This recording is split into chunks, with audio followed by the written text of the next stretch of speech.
El domingo 20 de agosto de 1989, en Beverly Hills se encontraba una mansión de estilo mediterráneo de $4 millones y 23 habitaciones, situada en el 722 de Elm Drive. Los propietarios de la mansión, José y Kitty Menéndez, estaban en la sala de estar, dormidos, mientras en la tele se reproducía una película de suspense de James Bond. Los hijos del matrimonio, Lyle y Eric Menéndez, de 21 y 18 años, habían salido. Alrededor de las 10 p.m., una adolescente se encontraba fuera de su casa, ubicada al final de la calle de la mansión de los Menéndez, esperando a su novio. La chica notó que un coche pequeño se detenía frente a la mansión y vio cómo bajaban dos chicos del coche. Uno se dirigió hacia el maletero y el otro caminó hacia la casa. La joven en ese momento miró hacia otro lado, ya que nada parecía extraño. No se imaginaba que esos dos hombres planeaban y llevaron a cabo el asesinato de José y Kitty, y mucho menos imaginaba que los autores serían los propios hijos de los Menéndez. Hoy vamos a hablar sobre el caso de los hermanos Menéndez, ya que recientemente ha salido la nueva serie Monstruos, la historia de Lyle y Eric Menéndez en Netflix. Me habéis pedido este caso varias veces en comentarios y es un caso con mucha información, con tanta que es posible sacar muchas conclusiones diferentes, y me encantaría que tras ver el vídeo dejéis en comentarios vuestra opinión sobre este caso. También decir que este caso lo voy a dividir en dos partes. En el vídeo de hoy y mañana tendréis subida la segunda parte, porque prefiero hacer dos vídeos de 40 minutos que hacer un vídeo de 1 hora y media. En la parte de hoy vamos a profundizar en la vida de los padres de José y Kitty, en la vida y la crianza de Lyle y Eric, cómo crecieron los padres, cómo era la relación entre todos ellos, qué cosas pasaban en la familia, cuáles fueron sus movimientos antes de los hechos y los hechos en sí. Antes de empezar voy a dejar por aquí mis redes sociales, mi Instagram y TikTok. Si te gusta este tipo de contenido, suscríbete al canal y deja un me gusta. Y ahora empecemos con el caso de los hermanos Menéndez.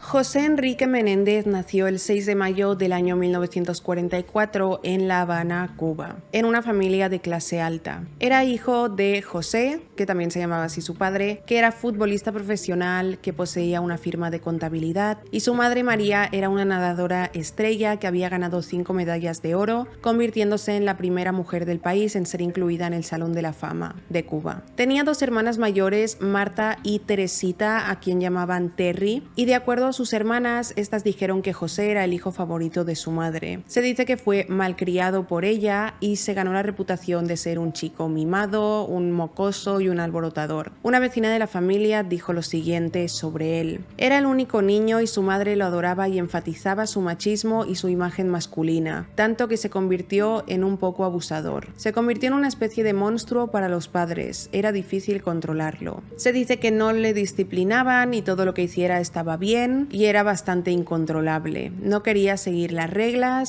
sus padres le hicieron creer también que era superior a los demás y que siempre tenía que ser el mejor. Debido a su comportamiento fue expulsado de 2 escuelas primarias y de un equipo de natación, y al igual que su madre, José se convirtió en un nadador experto. En ocasiones prendió fuego a un club de campo y sus padres no le castigaron ni disciplinaron ni nada, simplemente pagaron $10,000 por los daños. Según Marta, la hermana mayor de José, su madre comenzó a abusar sexualmente de él desde que era un niño pequeño. En el año 1959, cuando Fidel Castro tomó el poder como primer ministro de Cuba, José expresaba el odio que sentía hacia él y lo hacía abiertamente, y su discurso anticastrista representaba un peligro tanto para él como para la familia. Su madre, con miedo de que su hijo fuera encarcelado por ello, comenzó a tomar medidas para sacar a sus hijos del país, pues en Cuba los opositores de Castro eran encarcelados, entre otras cosas. En octubre de 1960, José, junto al prometido de una de sus hermanas, cogió un avión dirección a Miami. Se instaló en Hazleton, Pensilvania, viviendo junto a un primo suyo en su ático. Él fue allí sin hablar inglés, sin dinero, pero se esforzó mucho por aprender el idioma y mantener sus notas altas en la escuela secundaria. Sin embargo, lo pasó mal, evidentemente, echaba de menos a su familia, sus amigos, a su país, y sus primeros días en Estados Unidos años los pasó apenas saliendo de casa, normalmente estaba en su habitación, escuchando en la radio noticias sobre su país. Con el tiempo se adaptó y se convirtió en la estrella del equipo de natación de su escuela y obtuvo una beca deportiva para la Southern Illinois University. Allí, durante su primer año, conoció a una estudiante de último año llamada Mary Louise Anderson, a quien llamaban Kitty, 2 años mayor que él. Kitty nació en 1941 en Eau Claire, Illinois. Era la menor de 4 hermanos. Su padre Charles era un veterano del ejército, quien tenía una empresa de aires acondicionados y calefacciones. Era un hombre abusivo con su mujer May e hijos y abusaba de su mujer delante de los niños y también de los niños. Este abuso causó que la madre de Kitty sufriera una depresión crónica. Cuando Kitty comenzó la escuela primaria, su padre se fue abandonando a la familia con su amante, divorciándose de su mujer y dejándola sola criando a 4 hijos con depresión. La madre de Kitty comenzó a beber alcohol como forma de afrontar la situación, desarrollando alcoholismo, y consiguió un trabajo en un aeropuerto local ubicado en las afueras de Chicago llamado Midway para la línea United Airlines. Toda esta situación e infancia hicieron que Kitty también creciera con depresión. Era una niña retraída que le costaba hacer amigos. Su padre se volvió a casar, pero su madre no, y Kitty creció convencida de que el divorcio era lo peor que le podía pasar a una mujer. Odiaba a su padre y no tuvo ningún contacto con él durante muchos años. En 1958 entró a la Universidad de Southern Illinois y allí comenzó a trabajar en el departamento de radiofusión del campus, donde presentaba reproducciones de eventos deportivos. Haciendo esto comenzó a ganar mucha confianza en sí misma y durante su último año de universidad, 1962, compitió y ganó el concurso de belleza Miss Eau Claire.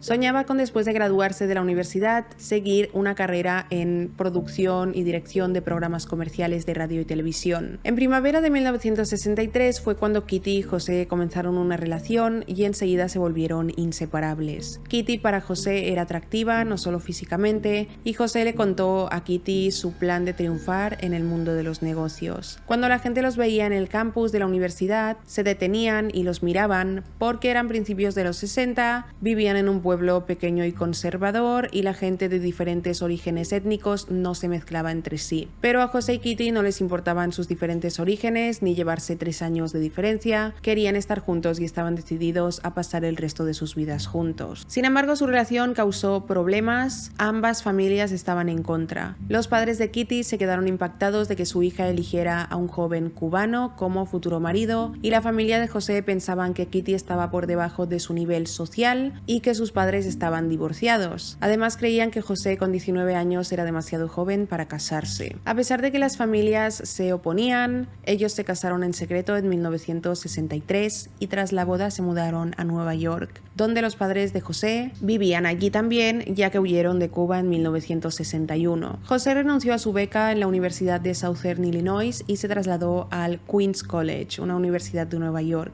Mientras él seguía estudiando, Kitty encontró trabajo como profesora de primaria. Durante los primeros años de su matrimonio, los sueños de Kitty de trabajar en la radiofusión comenzaron a desvanecerse y descartó sus planes de obtener una maestría, con el fin de apoyar a José en su carrera. En 1967, José se graduó del Queens College con un título de contador público. Comenzó a trabajar para Coopers & Lybrand, una firma internacional de contabilidad. Un año después, en 1968, nació su primer hijo, Joseph Lyle Menéndez, el 10 de enero. 2 años después, a sus 25 años, José fue enviado a Chicago para reunirse con Lion Container, un cliente de Coopers & Lybrand. José impresionó tanto a esta empresa que le pidieron que trabajara para ellos como contador de la empresa. Aceptando el trabajo, la familia se mudó a Hinsdale, Illinois, donde José trabajó muy duro, convirtiendo la empresa Lion Container en una empresa muy rentable, y Kitty se convirtió en madre a tiempo completo. En 1960, José fue nombrado presidente de Lion Container, sin embargo no duró mucho.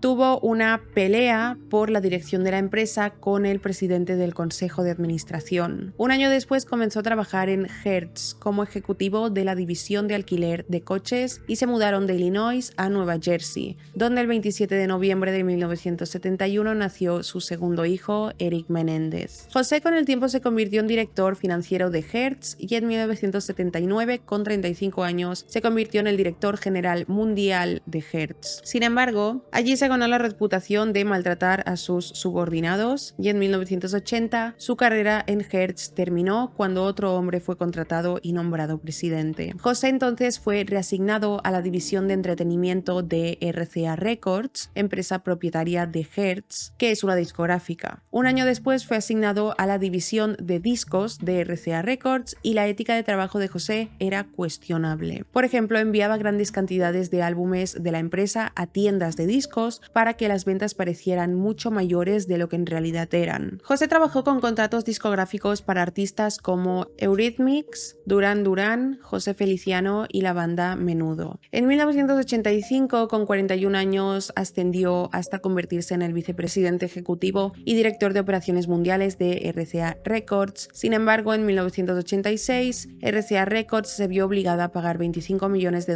en álbumes devueltos. Pero ahora que ya hemos hablado un poco sobre la trayectoria profesional de José Menéndez, vamos a hablar también sobre cómo iban durante esos años las cosas en la familia. No hace falta decir que para ese punto eran muy ricos. Kitty siempre le dio mucha libertad a José, él tomaba las decisiones por ambos y a menudo sin consultarlo con ella. José tuvo varias amantes. Su relación extramatrimonial más duradera comenzó en 1978 con una mujer llamada Louise, quien era una mujer de negocios. Juntos viajaban a menudo y pasaban tiempo juntos en la casa de Louise en Manhattan. Aunque José se preocupaba mucho por Louise, nunca pensó en dejar a Kitty, pero tampoco consideraba dejar su relación con su amante. Kitty con el tiempo comenzó a sospechar que su marido tenía una amante. En ese año 1979 la familia vivía en Pennington, en las afueras de Princeton, Nueva Jersey. Lyle y Eric, los niños, asistían a la Princeton Day School, una escuela privada, y ambos hermanos eran considerados estudiantes promedio. Lyle desarrolló problemas académicos cuando estaba en sexto grado. Su maestra describió que no estaba bien preparado y que no tenía la capacidad para concentrarse. Los maestros de la Princeton Day School pensaban que tanto Lyle como Eric tenían problemas de aprendizaje, pero José no aceptaba que sus hijos tuvieran defectos. Los maestros notaron que la tarea que entregaban los hermanos era mucho mejor que el trabajo realizado en clase. Los maestros también notaron que los hermanos eran inmaduros en comparación con sus compañeros de clase. A la edad de 14 años, Lyle todavía se hacía pis en la cama y jugaba con animales de peluche, eso dicen. Las tareas que entregaban los chicos en clase eran mucho mejores de las que hacían en clase, o sea, las que hacían en casa eran mucho mejores que las que hacían en clase, porque más adelante se sabe que Kitty le hacía las tareas por lo menos a su hijo Eric. En 1981, Kitty descubrió una de las infidelidades de su marido y se fue a casa durante varios días, pero él logró convencerla de volver, diciéndole que lo hiciera por sus hijos. Saltamos a 1986, cuando la carrera de José en RCA Records estaba llegando a su fin. En ese momento, Kitty se enteró de que su marido tenía una relación con Louise. Al confrontarlo, José le contó a Kitty que efectivamente tenía una relación extramatrimonial con Louise y que también había tenido otros amoríos. Y esto sumió a Kitty en una depresión y comenzó a hablar sobre quitarse la vida. Por otro lado, gracias a todos los contactos que José hizo mientras trabajaba en RCA Records, encontró puesto como presidente en Life Entertainment en California. Life era una empresa de distribución y duplicación de vídeos y era en parte propiedad de Carolco, una productora cinematográfica conocida por producir las películas de Rambo. José aprovechó la oportunidad de involucrarse en el negocio del cine y junto a su mujer y su hijo Eric se trasladaron a la costa oeste. Kitty no estaba feliz ni segura de la mudanza, había hecho amigos donde vivían y recientemente en Nueva Jersey habían comprado allí la casa de sus sueños. Sin embargo, José era quien decidía y decidió que la familia debía mudarse a California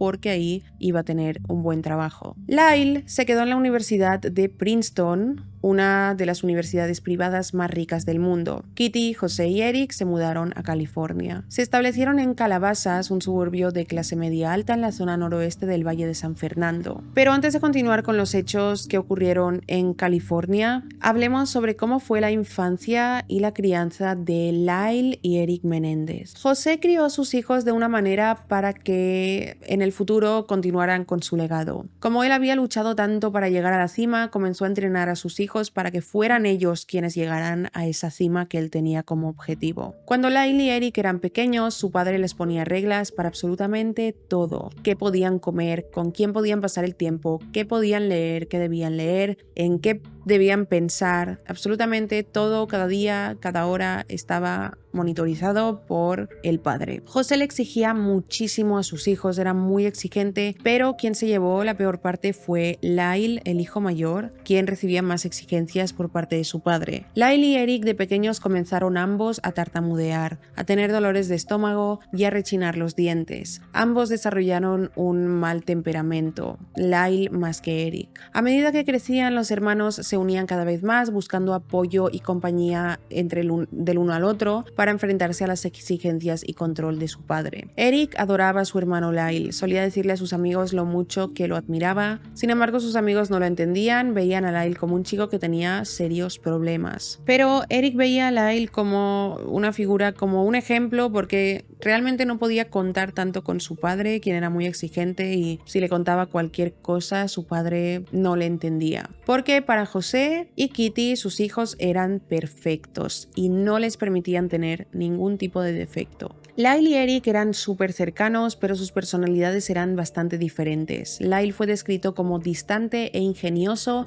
y con una personalidad muy fuerte, y Eric como sensible y tranquilo. José decidió que sus hijos debían elegir un deporte en el que les exigía que debían sobresalir, y cuando Lyle tenía 12 años y Eric 9, eligieron practicar tenis. En 1982 sucedió una situación entre Eric y Lyle con su prima. Esto lo testificó su prima cuando sucedieron las cosas. Eric tenía 12 años y Lyle tenía 15, y su prima, llamada Diane van der Molen, se quedó durante ese verano con sus tíos y primos. Una noche Lyle y Eric comenzaron a desvestir a su prima Diane, la ataron y le quitaron la camiseta. Ella gritó y entonces ellos pararon. Unos días después, Diane y Lyle estaban viendo la televisión cuando Lyle se subió encima de ella y comenzó a acariciarle los senos, pero cuando ella pudo quitárselo de encima, él paró. Cuando Lyle tenía 15 años, comenzó una relación con una chica llamada Stacy Feldman. Stacy dirigía el equipo de tenis masculino de la Princeton Day School y Lyle era jugador número 1 del equipo.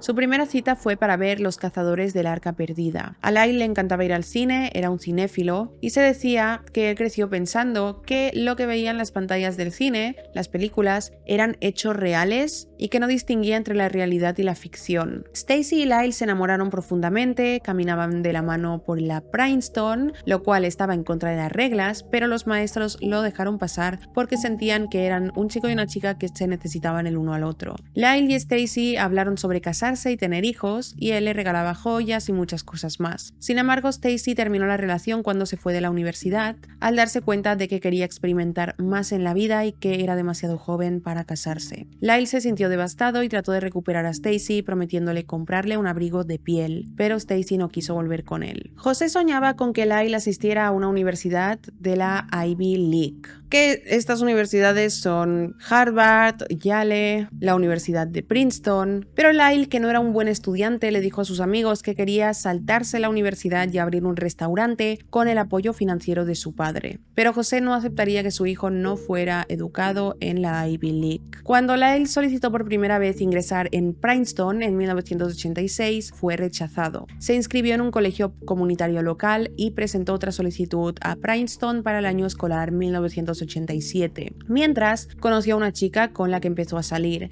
Jamie Pisarcik, una camarera de un restaurante local de Princeton. Jamie también era tenista y 5 años mayor que Lyle. A Kitty y a José no les gustaba nada Jamie porque sentían que estaba saliendo con Lyle porque era hijo de padres ricos. Lyle fue aceptado en Princeton para el año 87 y durante ese verano él y Jamie anunciaron que estaban comprometidos, algo que enfureció a José. Decía que Lyle, con entonces 19 años, era demasiado joven para casarse. Poco antes de empezar en Princeton, Jamie se mudó a Alabama para dar clases de tenis y Lyle se fue con ella. José se molestó muchísimo por esto y organizó en secreto patrocinar a Jamie en una gira de tenis europea, y pensó que una vez Jamie estuviera fuera del panorama, estuviera por Europa, Lyle podría concentrarse en Princeton sin distracciones, pero estaba equivocado porque Lyle siguió a Jamie a Europa, se fue con ella. Pero luego, volvió para empezar en Princeton. Durante su primer semestre fue acusado de plagio. En concreto, se le exigió que completara una tarea de laboratorio en su clase de Psicología 101, un curso de nivel de primer año, y se le acusó de haber copiado la tarea de un compañero de laboratorio y entregarla como si fuera su propio trabajo. Durante ese tiempo, Lyle viajaba de ida y vuelta los fines de semana a California para visitar a sus padres y a su hermano, y durante el fin de semana anterior a ser acusado de plagio, que era el fin de semana anterior a la fecha de esta entrega del trabajo de laboratorio de Psicología, había viajado a California y perdió su cuaderno con sus notas en el aeropuerto. Entonces le preguntó a su compañero de laboratorio si podía copiar sus tareas. Bueno, si podía mirarlas, le preguntó.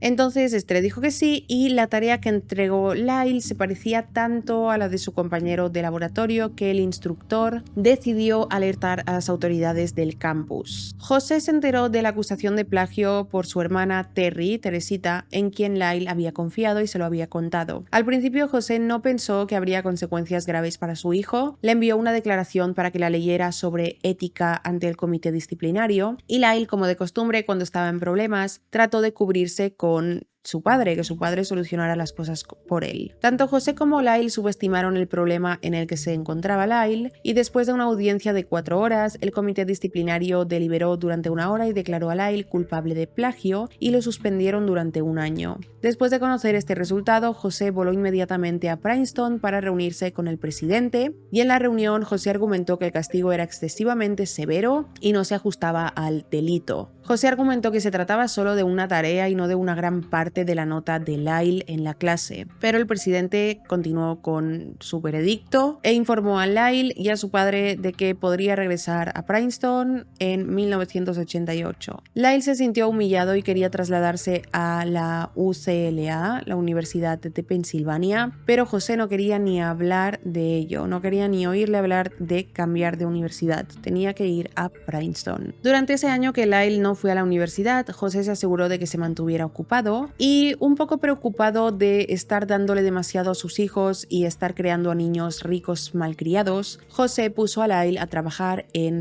la empresa Life Entertainment. Lyle era el responsable de revisar los informes de gastos y buscar formas de mejorar la eficacia, la eficiencia y reducir los costos. Allí era tratado por su padre como cualquier otro empleado y tenía que pedir una cita para ver a su padre José. Su empleo allí fue breve, pero vio cómo su padre creaba una atmósfera tensa cuando estaba presente y cómo reprendía a los empleados delante de otros empleados. Lyle le dijo a sus amigos que en Life lo odiaban porque era el hijo del jefe. Por otro lado, los empleados de Life describieron a Lyle como alguien que llegaba tarde y no se disculpaba, que ignoraba las órdenes, que no prestaba atención y que se saltaba el trabajo por completo en los días calurosos para irse a jugar a tenis. Lo describieron con las siguientes palabras: desagradable, arrogante y egocéntrico. Finalmente, uno de los asociados de José fue a verlo y se quejó de Lyle. José le preguntó al asociado: ¿qué harías si Lyle no fuera mi hijo? Y el asociado le dijo: lo despediría. Así que Lyle fue despedido. Cuando regresó a Princeton en otoño de 1988, reanudó su relación con Jamie Pisarcik. Sin embargo, Lyle se enfadó cuando descubrió que en Princeton le habían asignado un compañero de habitación y él quería una habitación individual. Según el asesor estudiantil de la residencia, cuando Lyle vio las pertenencias del otro estudiante en la habitación, las arrojó al pasillo. El asesor estudiantil dijo que Lyle tenía una actitud de haré lo que quiera cuando quiera. José salió en defensa de su hijo cuando se enteró de esta situación. Escribió una carta a Princeton solicitando una habitación individual para su hijo. Entonces le dieron la habitación individual, y como en el año anterior, Lyle no participó en ninguna actividad del campus, lo único que hacía era amigos que también fueran deportistas, solo pasaba el tiempo con gente. En febrero del año siguiente, del 89, Jamie le presentó a Lyle a un chico llamado Donovan Goodrow. Donovan había llegado a Princeton recientemente después de pasar 2 años en el colegio universitario en el norte de California. Siempre había querido viajar y cruzó el país terminando en Princeton porque le atraía la reputación de la universidad y la gran cantidad de personas que había de su edad. Lyle y Donovan descubrieron que tenían mucho en común y pronto se convirtieron en mejores amigos. Kitty y José estaban contentos de que su hijo fuera amigo de Donovan porque este estaba dispuesto a hacer las tareas universitarias de Lyle por él. Y de esta manera Lyle no fracasaría. Durante la primavera del 89, Lyle empezó a salir con una modelo llamada Christy. No sé exactamente en qué momento cortó la relación con Jamie de nuevo, pero Christy tenía 30 años, 9 más que Lyle, y sus padres estaban furiosos. José también estaba furioso por otro asunto. Lyle quería trasladarse todavía a la UCLA, la universidad, otra universidad, y decía que estaba cansado de Princeton, pero José no le permitía dejarla ni cambiar de universidad. Lo siguiente que sucedió fue después de las vacaciones de primavera. Donovan fue acusado de robar a otros estudiantes mientras estaba en el dormitorio de Lyle. En lugar de defender a Donovan, quien insistió en que era inocente de estos robos, Lyle lo confrontó con dos amigos del campus. Donovan se vio obligado a abandonar Princeton. En su prisa por dejar el dormitorio de Lyle, olvidó empacar su billetera que contenía su licencia de conducir, la tarjeta del seguro social y otra identificación. Pero ahora hablemos sobre su hermano Eric. Eric creció un poco viviendo bajo la sombra de Lyle, especialmente en la escuela Princeton Day School. Ninguno de los hermanos encajaba en la escuela, eran considerados como misteriosos y solitarios, y no participaban ni jugaban con otros niños. El rendimiento escolar de Eric, como el de Lyle, era normal. A lo largo de la escuela primaria y secundaria, Kitty completaba gran parte de las tareas de Eric por él. Eric se enteró desde muy joven de que su padre estaba preparando a Lyle para convertirlo en el futuro líder de la familia, y él creció como muy triste y retraído, se sentía como apartado. Cuando José, Kitty y Eric se mudaron a California en 1986, Eric estaba en segundo año de secundaria y se inscribió en el Instituto de Calabasas. Ahí se hizo muy amigo de un grupo de chicos que fueron descritos como arrogantes, ruidosos y rebeldes. Kitty llevaba tiempo preocupada por la orientación sexual de Eric, creía que era homosexual, y al mudarse a Calabasas le dio a Eric la orden de que tenía 6 meses para encontrar una novia. Eric encontró una chica mayor en el Instituto de Calabasas, pero su relación duró poco. La relación terminó cuando en una fiesta discutieron y él la encerró en una habitación. La chica gritaba, pero Eric no la dejaba salir, hasta poco después que le abrió la puerta y la dejó irse. Esta chica dijo sobre Eric: era uno de los chicos más raros que he conocido, es muy arrogante, muy seguro de sí mismo, pero en el fondo tiene muchos problemas e inseguridades. Más tarde comenzó una relación con una chica llamada Janice y a Kitty y a José les gustaba. Kitty había considerado como baratas a las novias de su hijo Lyle. No sé qué opinaba de la primera novia de Eric, de esta que dejó encerrada en una habitación, pero de Janice tenía una buena opinión. Pero la relación más importante de Eric fue con Craig Signarelli. Craig era el capitán del equipo de tenis y Eric era el jugador número 1 del equipo. Craig y Eric pasaban mucho tiempo juntos y escribieron un guión de tercera categoría titulado Friends. El guión era un thriller de 72 páginas sobre un hijo de una familia adinerada que lee el testamento de sus padres y se entera de que tras la muerte de estos va a heredar 157 millones de dólares. El hijo asesina a sus padres para hacerse con el dinero de estos. Pero esto era solo un guión. En julio del 89, Eric y Lyle comenzaron a entrar a robar en casas de Calabasas. Los hermanos robaron en la casa de los padres de sus amigos y se sorprendieron por las grandes cantidades de dinero en efectivo y joyas que consiguieron robar. Habían encontrado una fuente fácil de hacer dinero para gastar, en lugar de tener que pedirle el dinero a su padre José, quien a menudo les hablaba sobre el trabajo duro y ellos no querían escucharlo más. Se calcula que la cantidad de dinero y joyas que robaron Lyle y Eric fue de más de $100,000, cantidad suficiente para clasificarse como un delito de robo mayor. El detective del sheriff del condado de Los Ángeles que investigó estos robos recibió una pista en el caso después de que Eric fuera detenido por una infracción de tráfico en Calabasas y se encontraran objetos robados en el maletero de su coche. Más tarde el detective descubrió que una caja fuerte de las casas que los hermanos habían robado se encontró en otra casa que también habían robado. Parecía que los hermanos habían desarrollado una conciencia culpable y devolvieron una caja fuerte que habían robado en la casa equivocada. José estaba extremadamente furioso. No quería que sus hijos pasaran tiempo en la cárcel y contrató a Gerald Chaleff, un abogado muy respetado penalista, para que lo representara. Chaleff pudo llegar a un acuerdo en la oficina fiscal del distrito de condado de Los Ángeles que absolvería a Lyle de cualquier participación de los robos si Eric asumía la responsabilidad de estos, básicamente de todos los delitos. Eric era menor de edad y no tenía antecedentes penales, por lo que Chaleff pudo convencer a un juez para que condenara a Eric a realizar servicios comunitarios con personas sin hogar y para que los hermanos se sometieran a terapia psicológica. José emitió un cheque por $11,000 a todas las víctimas de robos por cubrir los artículos robados, ya que los hermanos ya se habían deshecho de los artículos y no podían devolverlo.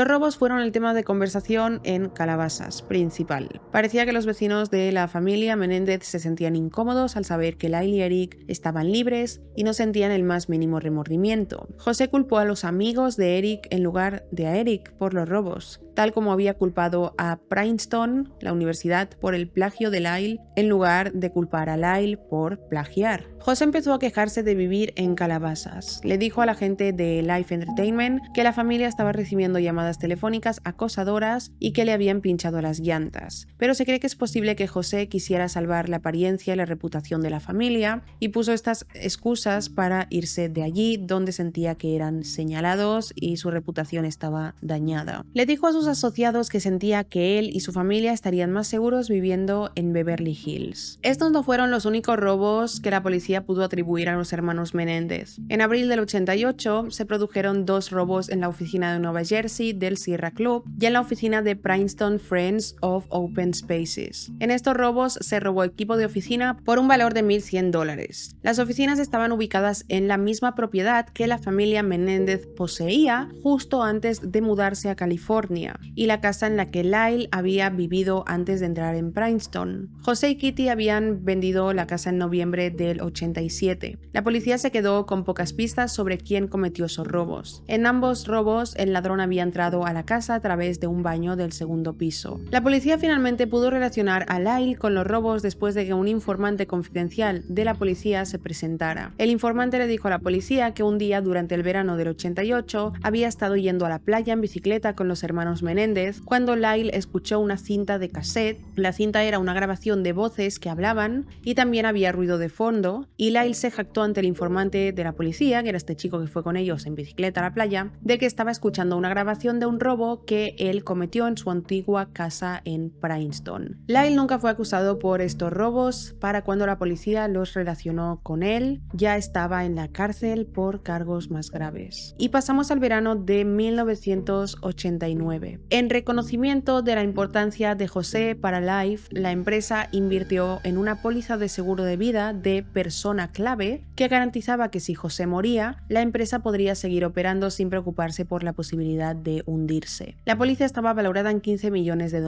Life también compró una póliza personal de persona clave para la familia de José, que estaba valorada en $5 millones.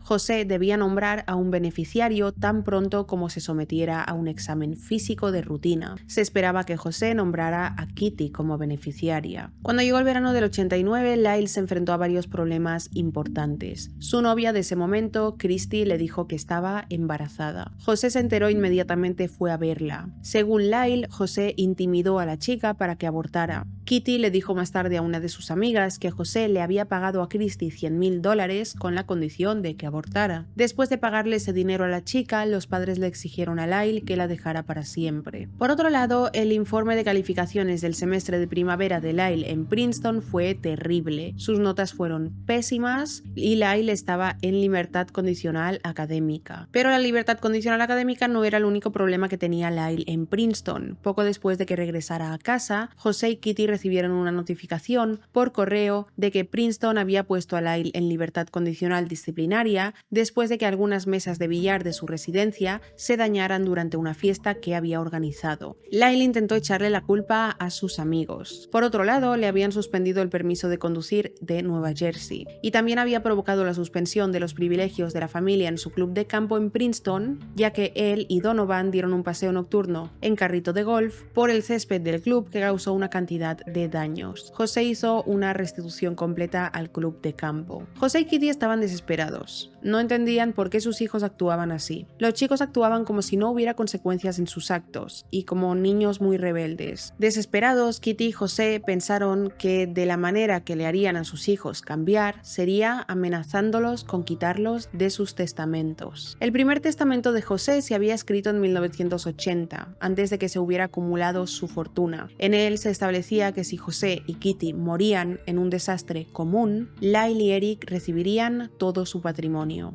Durante ese verano, Eric compitió en varios torneos de tenis, los primeros partidos los ganó y en la segunda ronda perdió. Tras el verano, Eric iba a asistir a la Universidad de UCLA, también había sido aceptado en la UG Berkeley, pero eligió asistir a la UCLA porque tenía un mejor equipo de tenis. Por otro lado, José, para intentar que su hijo Lyle se esforzara más en sus estudios, le compró un apartamento en las afueras de Princeton. El apartamento tenía 2 dormitorios para que cuando Kitty y José fueran a visitarlo, pudieran quedarse en uno de los dormitorios sin molestar a su hijo Lyle. Y Lyle le pidió a Kitty, su madre, que decorara el apartamento para él. A medida que el verano se acercaba a su fin, las tensiones en la casa parecieron aumentar. Kitty comenzó a cerrar con llave la puerta de su dormitorio por las noches y guardaba 2 rifles de calibre 22 en su armario. No permitía que sus hijos tuvieran las llaves de la casa. Cuando los hermanos volvían a casa por la noche, Kitty prefería despertarse, levantarse y bajar a abrirles antes de que ellos tuvieran las llaves. ¿Formaba esto parte de un castigo, retirarles las llaves de la casa, etcétera, o algo asustaba a Kitty? Probablemente algo la asustaba, cuando el psicoterapeuta de sus hijos le comentó un asunto.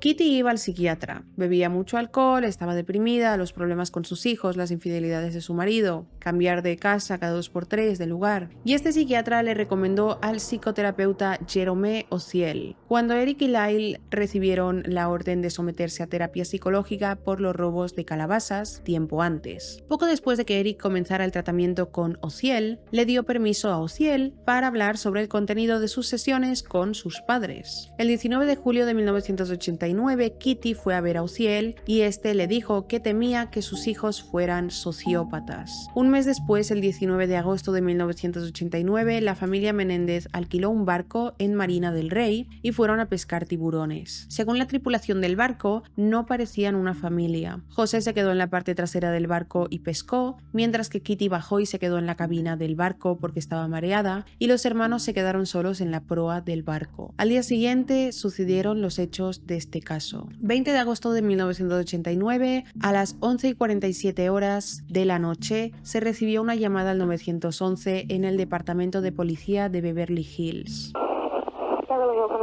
Yes, police. What's the problem? What's the problem? What's the problem? Sorry, parents. Pardon me? What? Who? Are they still there? Yes. The people? No. Were they shot? Yes, man, were they shot? Yes. They were shot? Yes. 102 shot, 722 North Elmore. What happened? I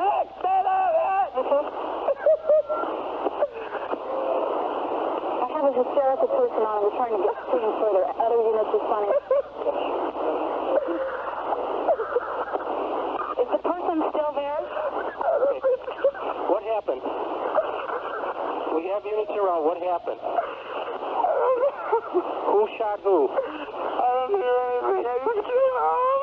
You came home and found who shot? Mom and Dad. You know if they're still in the house, the people that did the shooting. Get away from them. Okay. Hey, let me talk to Eric. Who is the person that was shot? My mom and my dad. Your mom and dad? My mom and my dad. Okay, hold on a second. Okay, we're on our way over there with the ambulance. Okay, I gotta go. Okay.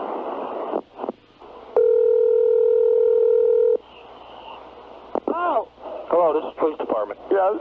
Okay, I want you to come outside.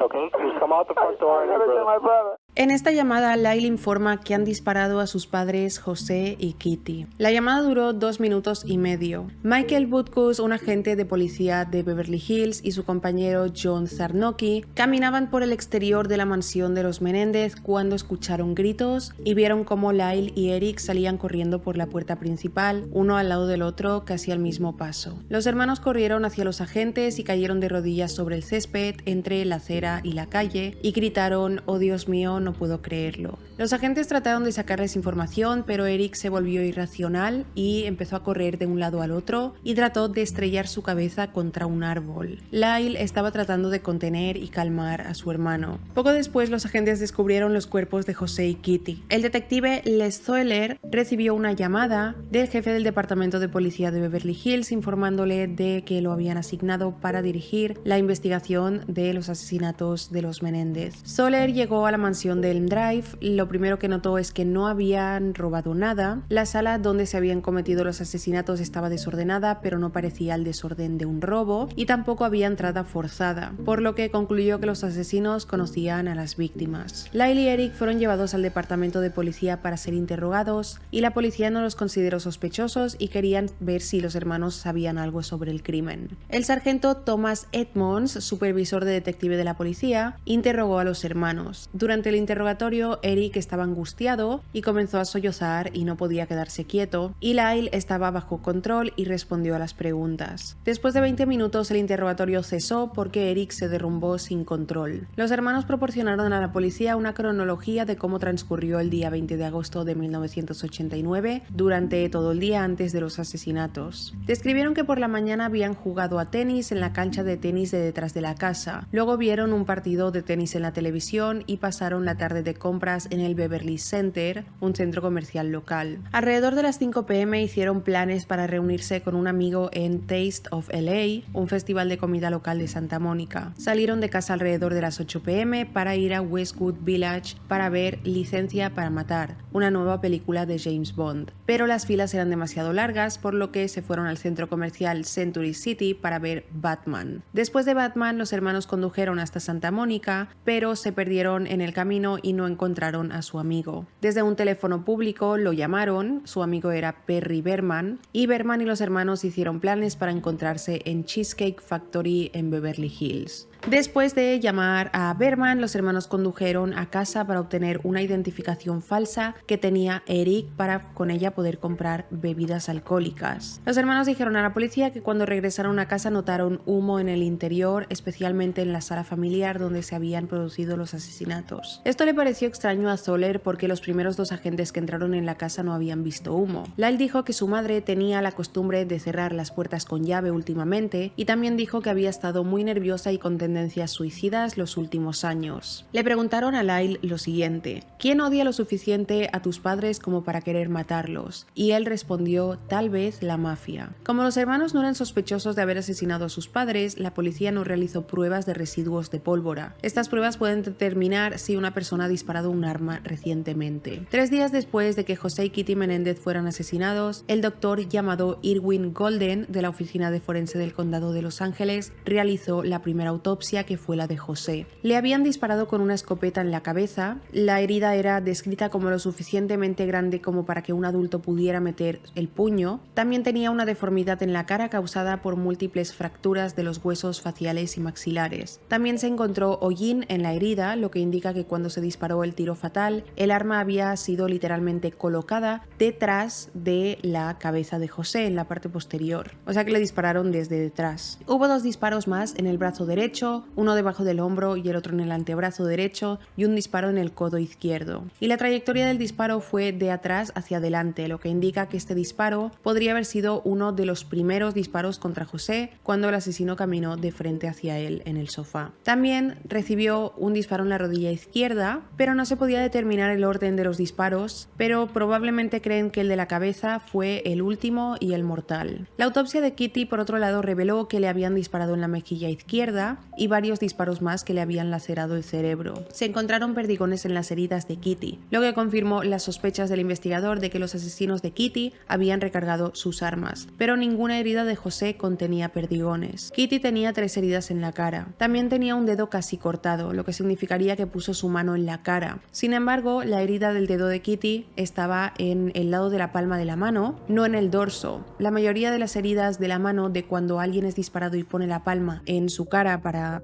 como defenderse es de una manera, la herida, pero la de Kitty era de otra manera, lo que significaba que ella hizo una postura extraña en la que puso la mano en su cara, de una manera que era para no verle la cara a quien la estaba disparando, no para defenderse, sino porque no quería mirar a la cara a los atacantes. Kitty también tenía una herida de escopeta en el antebrazo derecho y el pecho izquierdo y 3 heridas en la pierna izquierda, la última herida en la rodilla. Lyle y Eric organizaron un elaborado servicio conmemorativo para sus padres el 25 de agosto de 89 en el Directors Guild of American de Los Ángeles. Los hermanos llegaron con 1 hora de retraso a este servicio conmemorativo. Eric parecía incómodo y tenía la cara hinchada y roja, y Lyle parecía tranquilo y sereno. 3 días después, el 28 de agosto, se celebró un servicio religioso tradicional en la capilla de la Universidad de Princeton. Brendan Scott dirigió el servicio. Brendan Scott era el profesor que 2 años antes de los asesinatos había ayudado sin éxito a Lyle cuando fue acusado de plagio. En el servicio, Lyle habló durante 30 minutos y recordó lo mucho que José y Kitty habían significado para él. Eric estaba muy alterado para hablar. Los asesinatos de sus padres afectaron a Lyle y a Eric de manera diferente. Eric no estaba seguro de si debía empezar a asistir en la UCLA o dedicarse al tenis, y Lyle parecía más centrado. Decidió no continuar con su educación universitaria y comenzó a planificar una carrera en el mundo empresarial. 4 días después de los asesinatos, los hermanos comenzaron a gastar de forma descontrolada. Sus compras se financiaron con la póliza de seguro de vida personal de su padre José de $650,000. Los hermanos gastaron dinero en coches nuevos, ropa de marca y joyas. 3 días después de los asesinatos, gastaron $15,000 en relojes Rolex. Se tenía previsto que los hermanos heredaran cada uno $2 millones. $2 millones para cada uno no es una herencia pequeña, pero estaba muy por debajo de sus expectativas. Un amigo de Eric dijo que los hermanos esperaban heredar $90 millones.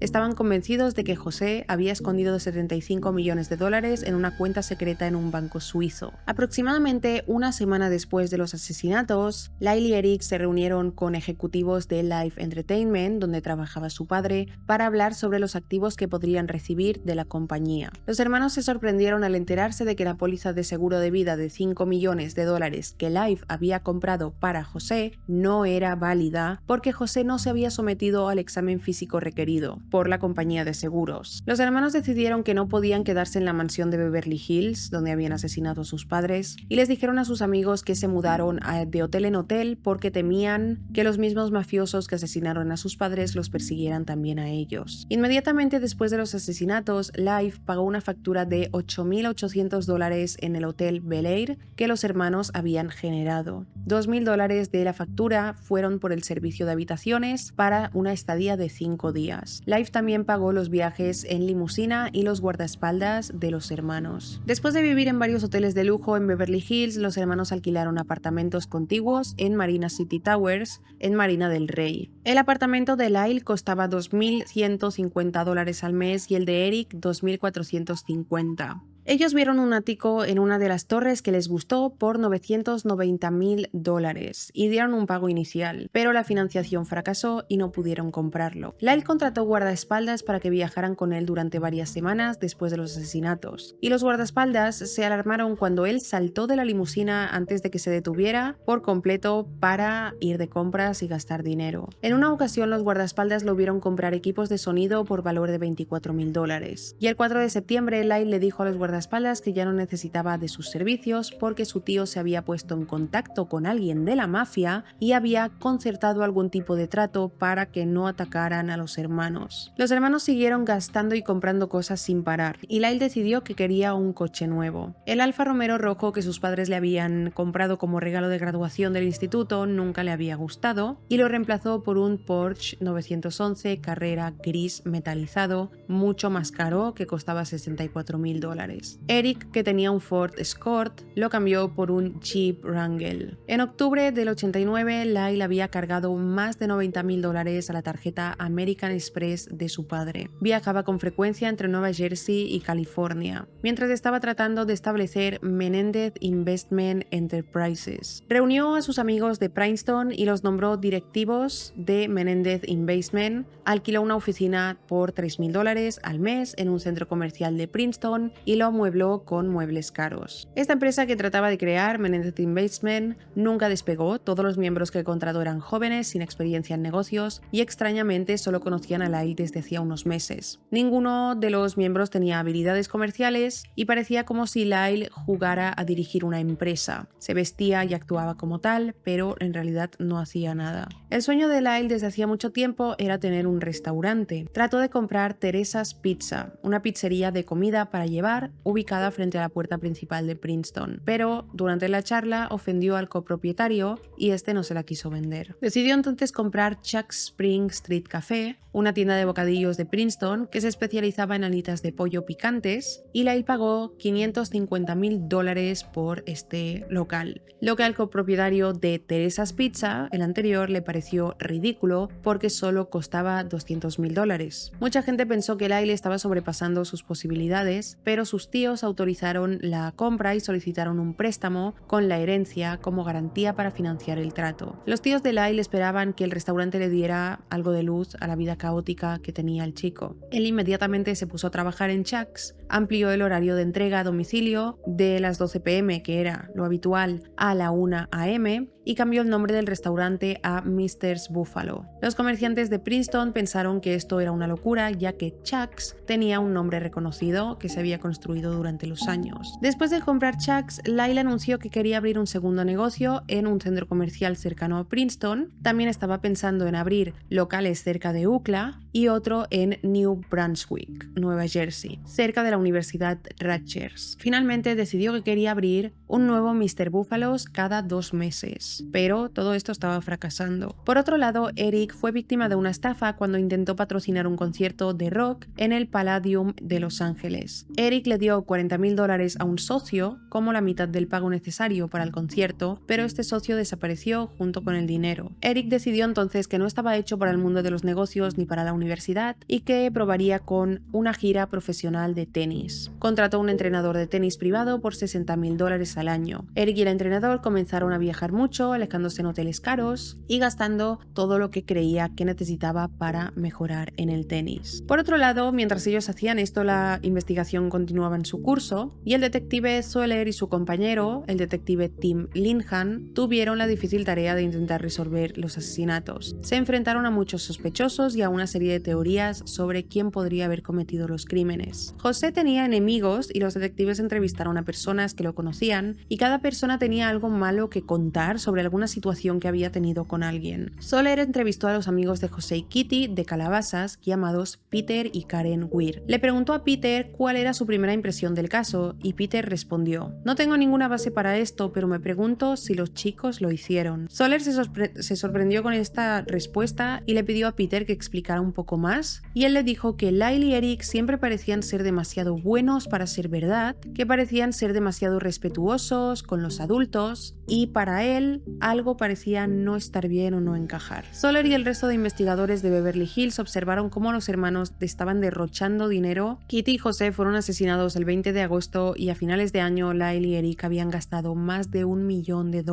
por lo que la policía comenzó a centrarse un poco en ellos. Además de los gastos excesivos, la policía sospechaba de los hermanos porque habían llamado a un experto en informática el 31 de agosto para que borrara los archivos del ordenador de Kitty. Se enteraron de la existencia del ordenador de Kitty por Glenn Stevens, un amigo de Lyle. Glenn dijo a la policía que Lyle le había dicho que había borrado un Nuevo Testamento y había llamado a un experto en informática para que se asegurase de que nadie podía recuperar el archivo del ordenador de Kitty. El 24 de octubre, Soler entrevistó a Eric Menendez en la mansión de Beverly Hills. Le dijo a Eric que había oído que los hermanos no se llevaban bien. Eric se quejó de que Lyle gastaba demasiado dinero y también se quejó de que era igual que su padre. Glenn Stevens le dijo a Soler que Lyle estaba tratando de manipular a su hermano y quedarse con la mitad de su dinero. Aunque Eric se mostró tranquilo y sereno ante Soler durante la entrevista, se le veía conmocionado. Tras la entrevista, Eric llamó a Lyle en Princeton, pero no consiguió comunicarse con él. Necesitaba a alguien con quien hablar, alguien con quien confiar, y decidió llamar a su psicoterapeuta Ociel. Eric fue a ver a Ociel el 31 de octubre. Durante la sesión, pasearon por Beverly Hills. Cuando regresaban a la oficina de Ociel, Eric se detuvo, lo miró y le dijo: "Lo hicimos, matamos a nuestros padres".